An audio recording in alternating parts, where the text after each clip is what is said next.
kwamba kama mnavyofahamu tarehe 29 Julai 2026 Chama cha Mapinduzi ilikuwa na kikao maalum cha Halmashauri Kuu ya Taifa.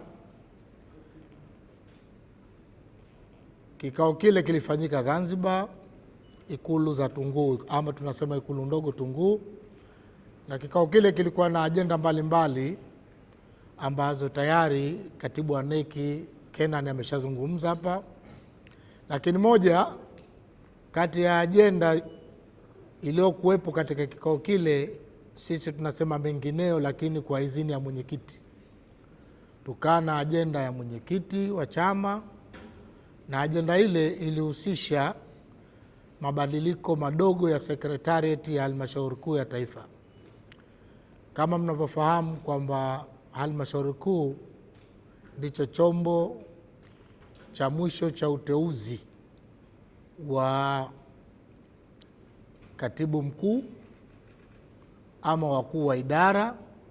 Kwa maana ilifanyika mabadiliko madogo katika sekretarieti ya Halmashauri Kuu ya Taifa, na kwa sisi hapa bahati nzuri katika mabadiliko yale tukapata naibu katibu mkuu wa Chama cha Mapinduzi anayefanyia kazi zake Zanzibar kuwa mpya.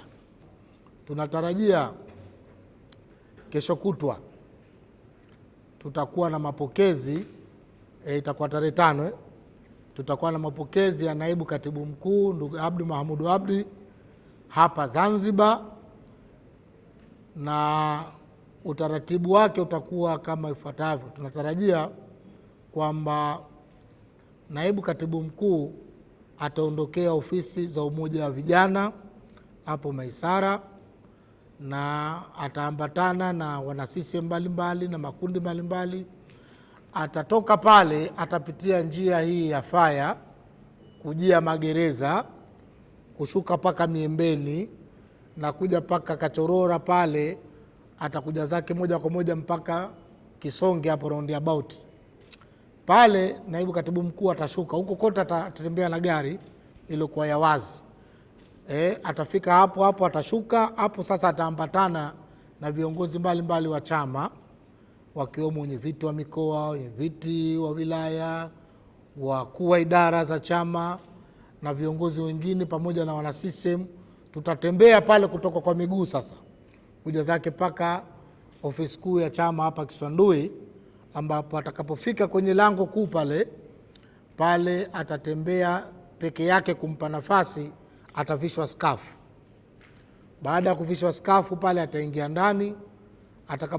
Atakapoingia ndani atapokewa na naibu katibu mkuu aliyomaliza muda wake, Daktari Mohamed Said Mohamed Dimwa.